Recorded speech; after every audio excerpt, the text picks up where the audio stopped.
I'm here with Robert DeSena, CEO of Count for Unity. We talked last week about some of the miraculous work he's been doing in prison. And today we're going to talk about Council's work in schools and how they address gang violence. Bob, welcome. Thank you, Dave. We go way beyond gang violence. That's not the thrust of the program. The council's received most of its publicity because of our work with gangs, but that is just a minor part of what the program really focuses on. For years, education was driven by the need for promotion and graduation rates. As a result, children with problems were unable to get those issues dealt with in a traditional classroom. A teacher who was pressured to get those promotion and graduation rates up would be hindered if they devoted time in the classroom to the needs of children. That became a serious problem for a long time. Then, as a result, that gave birth to the new emphasis on social emotional learning. By the way, the problems that kids bring to classrooms today is pretty extreme. We're living in a very alienated, isolated society. COVID put a real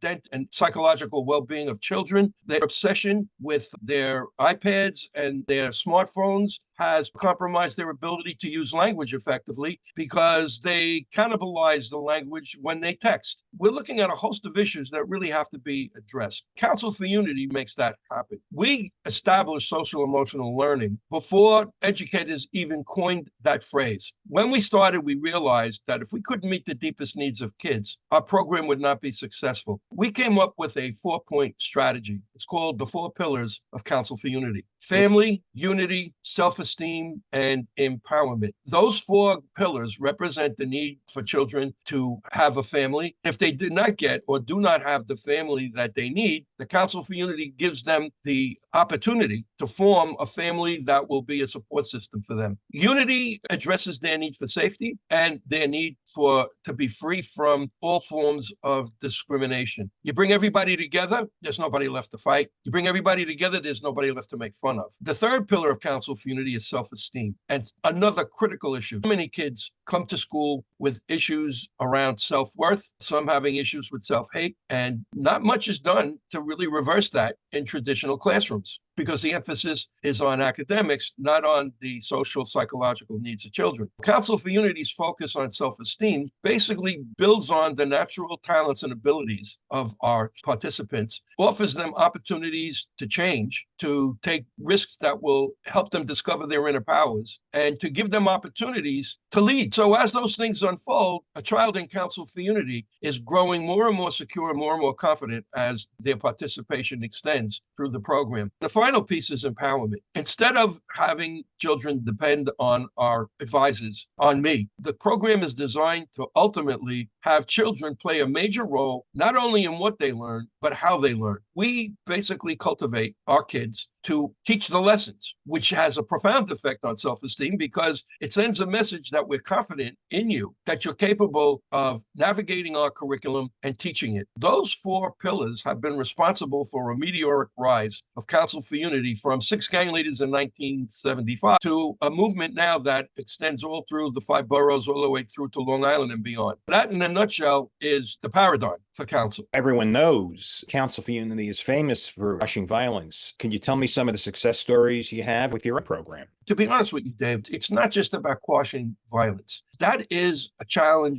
beyond the reach of most educators because there are social conditions that create that. Council for Unity's curriculum, because of the emphasis on unity, of bringing everybody together and there's nobody left to fight, that unity concept is the primary engine to end conflicts and hostility. If everybody's at the table, there's nobody left to fight. When you empower kids for their own safety, they're going to take it because there isn't a kid on this planet who doesn't want to be safe. They just have to be invited to a mechanism that makes that happen.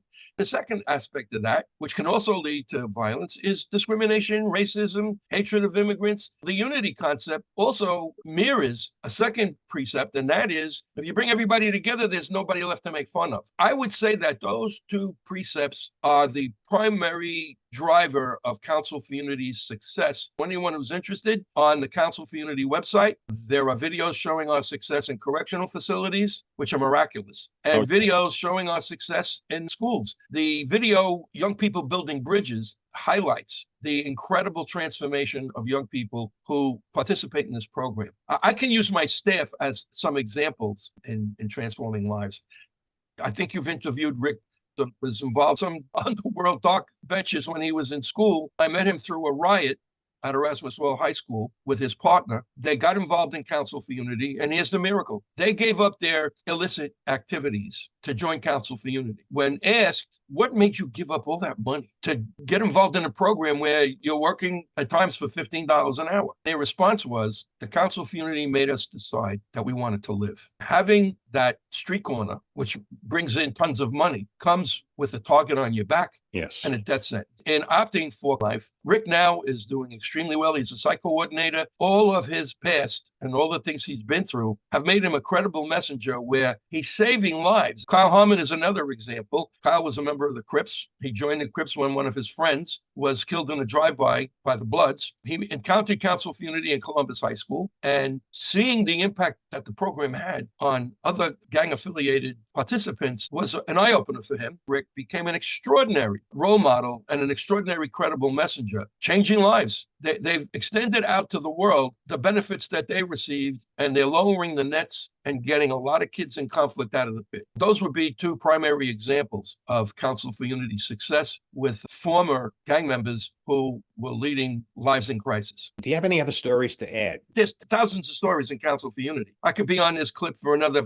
3 days, elaborating on one kid, another kid, and where they are today. But what I would want to talk about is how the Council for Unity curriculum makes these transformations occur. So one thing that is not taught in our school systems, for the most part, is really teaching kids the single most important thing in their life. That is learning how to make relationships work. Many kids are involved in dysfunctional relationships, which long-term can really damage not only themselves psychologically, but damage themselves professionally as well. A child entering Council for Unity, embracing our curriculum, is learning the behaviors that make relationships work and also identifying behaviors that impede quality relationships. They are mandated to commit to avoiding the behaviors that compromise quality relationships. That is a profound thing because it leads to a major shift. The other thing I would add, Dave, which I think is our use of mythology. I've been profoundly influenced by world mythology all my life. I've realized that if you don't have an informed mythology that brings meaning to your life, you're a ship without a rudder. We created a dragon slayer myth, a fairy tale that every child has to read and participate in the course of the Council for Unity class. The dragon in the story is a metaphor for all the things that block people from their goals. It can be self-hate, it can be laziness, it could be lack of self-esteem. It could be poor judgment. It could be engaging in relationships that are toxic. For the most part, kids are not aware that they even have these dragons. The goal is for them to ultimately see the dragon not as some kind of a monster in a fairy tale, but as a living force that's inside of them. Their goal is to shine a light on those dragons, and with that, use the class, use the council circle to slay the dragon. It's had a profound impact on our kids, because they now become aware that they have a very singular goal in their life.